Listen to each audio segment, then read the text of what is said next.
Well, God wants us all to be courageous because He knows we'll face times in life and situations and circumstances that it takes more than just a desire. It takes courage. Many people operate on the basis of fear, on the basis of what other people think. We as believers should operate on the basis of courage.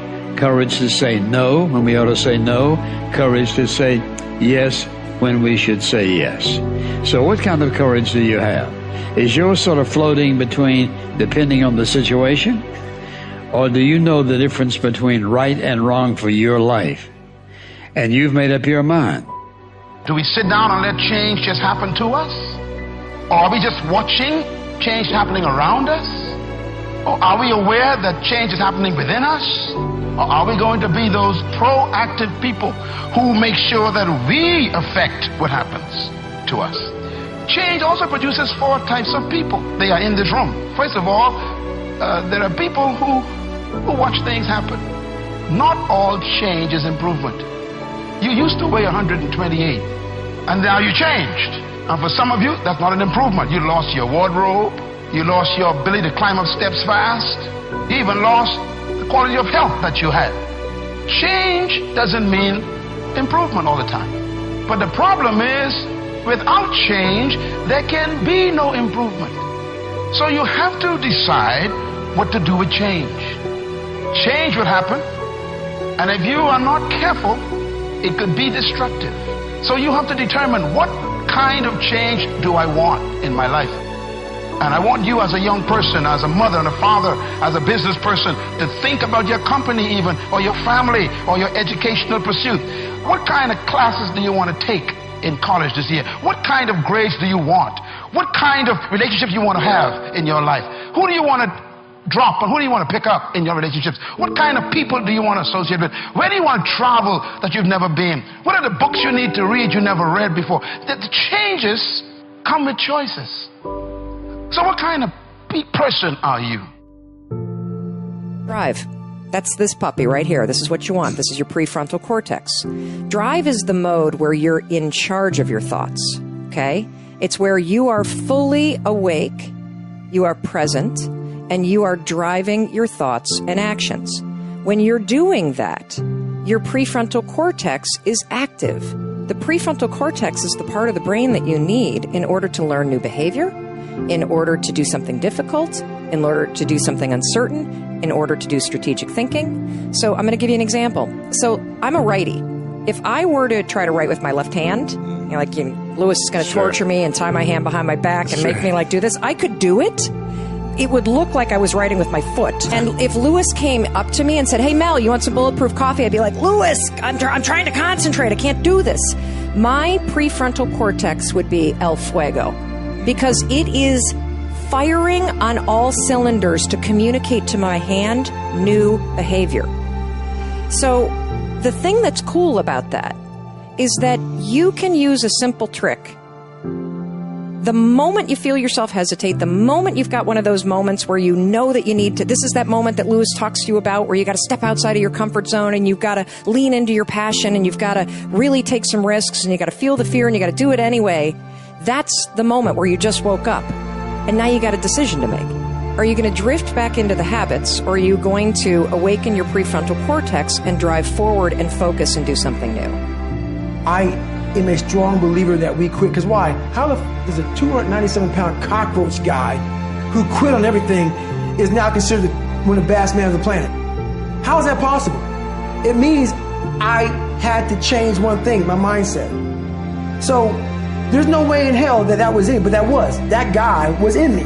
Well, that guy came down here and said, "Hey, guess what, man? You're a fat ass, but I'm going to now make you a badass. I'm going to miracle this to be a badass." No, it was in me. I had to believe and make that belief work. And through hard work, I did that. And if you understand the mind, it does what you tell it. That's its job. And if you tell it better stuff, you have an amazing life. And if you tell it mediocre stuff, you have a mediocre life. I want you to think about this goal that you want. I want you to envision it and see it in your mind's eye. And every day say to yourself that it's possible. See, most people are not accumulating wealth. Most people are living in poverty. Most people are living far below their potential, not because they don't have the capacity, not because they have not been given authority and dominion over everything on the face of the earth, but most people are living like they're living because of the fact that they don't believe they can have any more than what they now have. In the book called Miseducation of the Negro, Dr. Carter G. Woodson said, if you can determine what a man shall think, you'll never have to concern yourself with what he will do.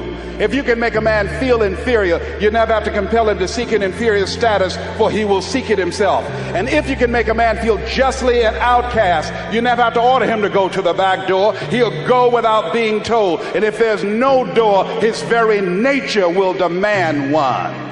That's why Scripture reminds us, be ye not conformed to this world, but be ye transformed by the renewing of your mind. So every day you have to sell yourself and get out of your mind those old thoughts, that old belief system. Every day you've got to sell yourself on that it's possible. That you got to put a new mind in you. You got to get out of your mind. You got to begin to restructure your thinking. Every day you've got to begin to recondition your mind. See, many of us go through life making choices, thinking it's our choices, and it's not. What do you mean by that? I'm reminded of the great anthropologist Margaret Mead. She was in a restaurant in Europe, and a waiter saw her and said, "Oh, how are you? I'm so glad to see you." He said, "There are several other Americans here tonight." And she said, "Is that right?" He said, "Yes." She said, "When you serve them dessert, let me know and I'll tell you exactly how many are here." He said, "That's not possible." She said, "Let me know after you serve dessert." When he served dessert, he came back and he told her. She got up, she walked around, and she looked and she observed, and she said, "You have exactly 65 Americans here." He checked the guest list and he was amazed. He said, "How did you know that?" She said, "Because in Europe, when you eat a slice of pie or cake, you eat it from the back toward the tip. In America, when we eat a slice of pie or cake, we eat it from the tip toward the back." How many of you, when you eat a slice of pie or cake, you eat it from the tip toward the back? Raise your hands, please. Good. Now, what else is in your mind? What else are you doing unconsciously that you don't even know? I'm going to say something and I want you to answer it after it. I want you to end it for me. Winston tastes good like what? How many of you don't even smoke Winston but know it? Raise your hands, please. Now that commercial been off the air for 30 years. 30 years. See, let me share something with you. The easiest thing I've ever done was to earn $1 million. The most difficult thing I've ever done was to believe it could happen to me. That was the most difficult part, to believe that given my circumstances, if my birth parents came down this aisle right now, I would not know either one if my daddy came up here or my mother came up here. Given the fact that I was born in an abandoned building on a floor, being labeled educable, mentally retarded, not having any college training, I used to feel all my life that people who had college degrees were more intelligent than me. I remember going to see the late Dr. Norman Vincent Peale, the author of the book, The Power of Positive Thinking. And I used to look at him up on stage and I said, I could do that. I would love to talk to people. I love to talk to people. And I said, I could do that. But then when I started going back to my car, my mental conditioning activated itself. And it said, Les Brown, you can't do that. You don't have a college education. Les Brown, you can't do that. You don't have the training. You've never worked for a major corporation. You can't do that. What makes you think you can earn $5, $10, $15, $20,000 in an hour? You don't earn that now working for 2 or 3 months. What makes you think that you can speak for AT&T, Procter & Gamble, McDonald's Corporation, General Electric? These are clients I have now. You've never even worked for them. How many of you ever thought about something you wanted to do and you talk yourself out of it? Raise your hand if you know what I'm talking about. That inner conversation is what's going to haunt you after standing here and saying, I can do all things through Christ who strengthens me. After saying that again and again, we are more than conquerors. That inner conversation will cause you, when you leave here, to go back leading a life of mediocrity, leading a life of unproductivity, leading a life of poverty. You said something in there that is really interesting, but I don't understand quite what you mean by it. So you said you have to make sure that the language is not only compelling, but absolutely up to date. What do you mean up to date? Well, I'll give you an example. I worked with somebody who was morbidly obese, and he had a story. You know, when I was a baby, I was only 2 pounds. I nearly died. My parents had to feed me every hour, wake me up, and if I threw up the food, my mum would cry. And so he has this story. I'm like, okay, but that's 50 years ago. Now you're going to die of being 600 pounds.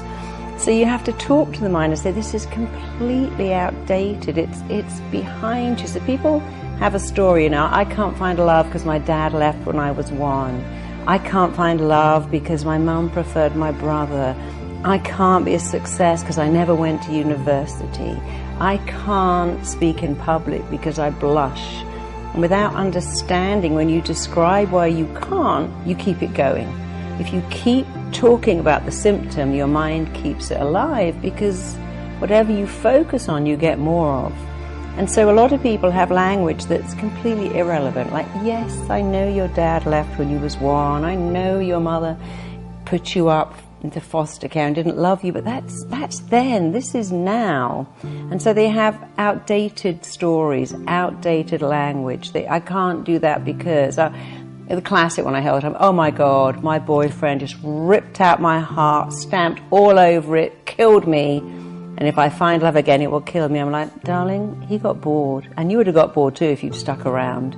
And that was your starter relationship. Go and find a better one with someone amazing. Everything he loved in you, you didn't take it home with him, it's still there.